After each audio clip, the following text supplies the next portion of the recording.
¿Cómo se benefició la banca privada con la expansión de las Afores y la privatización parcial del sistema pensionario en México? Ideas de izquierda. Plumas Sandra Romero. Parte 3. A diferencia de los antiguos sistemas de reparto, donde el Estado asumía la responsabilidad de garantizar una pensión determinada, el monto que recibirá cada trabajador bajo el régimen de Afores depende de factores que escapan en gran medida a su control. La evolución de los mercados financieros, los rendimientos obtenidos por las administradoras, la estabilidad del empleo, el nivel salarial alcanzado a lo largo de la vida laboral y la continuidad de las cotizaciones. Las contradicciones del modelo se hicieron visibles durante las distintas crisis financieras internacionales de las últimas décadas. La crisis global de 2008 provocó pérdidas significativas en los fondos pensionarios de numerosos países, incluido México, evidenciando que el ahorro para el retiro había quedado expuesto a las turbulencias de los mercados. Las crisis financieras del 2008 y la pandemia de COVID-19 mostraron la inestabilidad estructural del capitalismo, donde la financiarización cumple un rol central en la gestión y reproducción de sus propias crisis. Situaciones similares ocurrieron durante episodios posteriores de volatilidad financiera y durante los primeros meses de pandemia, cuando millones de trabajadores observaron caídas en el valor de sus cuentas individuales. Sin embargo, mientras las pérdidas potenciales recaían sobre los afiliados, las administradoras conservaron una posición privilegiada dentro del sistema. Los riesgos fueron transferidos a millones de trabajadores mientras las ganancias derivadas de la intermediación financiera permanecieron concentradas en un reducido grupo de instituciones.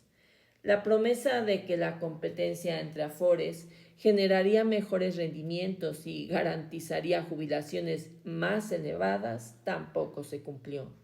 Diversos estudios han advertido que una proporción importante de quienes se retiren bajo el esquema de cuentas individuales enfrentarán tasas de reemplazo insuficientes, es decir, pensiones considerablemente menores a los ingresos percibidos durante toda su vida laboral activa. El problema se agrava en un país como México, caracterizado por bajos salarios, elevada informalidad y trayectorias laborales marcadas por la precariedad.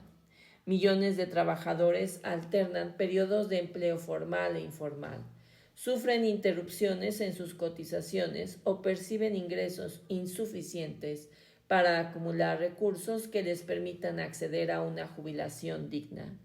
En estas condiciones, la responsabilidad del sistema se desplaza hacia el individuo, mientras las causas estructurales del problema permanecen intactas. 3 décadas después de la reforma de 1997 y casi 20 años después de la reforma del ISSSTE, el balance es contundente. Las administradoras gestionan recursos equivalentes a más de una quinta parte del PIB nacional, mientras millones de trabajadores enfrentan la perspectiva de pensiones insuficientes.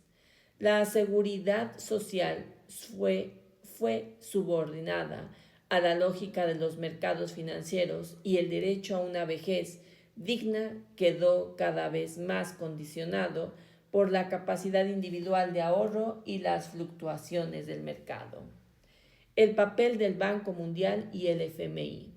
La privatización de las pensiones en México no pueden entenderse como una decisión aislada ni como una respuesta exclusivamente nacional a problemas financieros.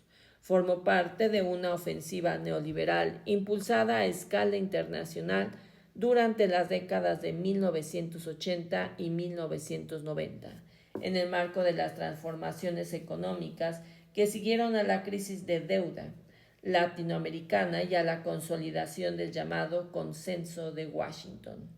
Tras la crisis de la deuda de 1982, numerosos países de América Latina quedaron sometidos a programas de ajuste estructural promovidos por el Fondo Monetario Internacional y el Banco Mundial, a cambio del financiamiento y reestructuración de la deuda. Estos organismos impulsaron reformas orientadas a reducir el gasto público, privatizar empresas estatales, liberalizar los mercados financieros y abrir nuevos espacios para la inversión privada. Esta reestructuración fue parte de la respuesta de capital a la crisis estructural de rentabilidad del capitalismo mundial desde finales de los años 70, que impulsó la expansión del capital financiero y la búsqueda de nuevas áreas de valorización. En materia pensionaria, el antecedente más conocido fue la reforma impuesta por la dictadura de Augusto Pinochet en Chile en 1981, que instauró un sistema de cuentas individuales administradas por entidades privadas.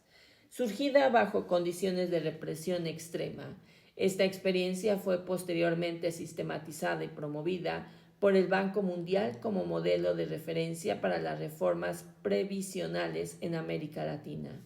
Durante los años siguientes, el modelo chileno de privatización fue promovido como una referencia para América Latina y otras regiones del mundo. Tanto el Banco Mundial como el FMI actuaron como instrumentos de reorganización de las economías periféricas en función de las necesidades del capital financiero internacional, promoviendo reformas que ampliaron a los espacios de rentabilidad para bancos, fondos de inversión y grandes corporaciones. El Banco Mundial actuó como uno de sus principales impulsores políticos e ideológicos de la reestructuración global de los sistemas pensionarios. En 1994 publicó el informe Averting the Old Age Crisis, Cómo evitar la crisis de la vejez, uno de los documentos más influyentes en la promoción de reformas pensionarias a escala global. Allí defendía la sustitución de los sistemas públicos de reparto por esquemas basados en cuentas individuales administradas por entidades privadas y presentaba el desarrollo de los mercados financieros como una condición para garantizar el bienestar futuro de los jubilados. Detrás de estos argumentos existía una concepción más amplia sobre el papel del Estado y del mercado.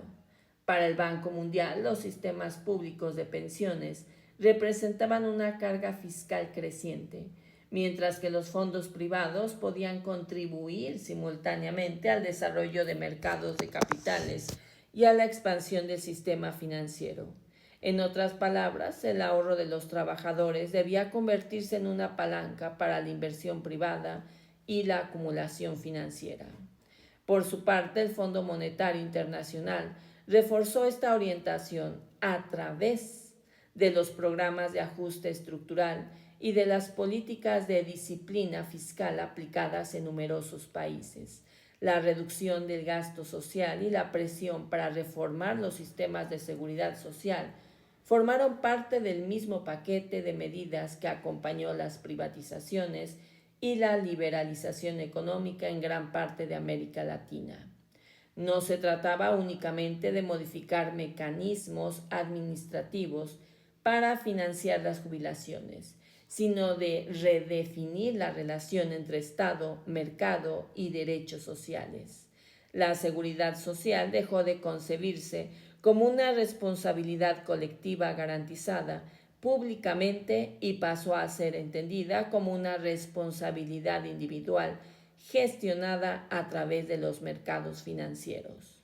Millones de trabajadores fueron incorporados así a un sistema que transformó sus aportaciones para el retiro en una nueva fuente de acumulación para la banca, los fondos de inversión y los grandes grupos financieros.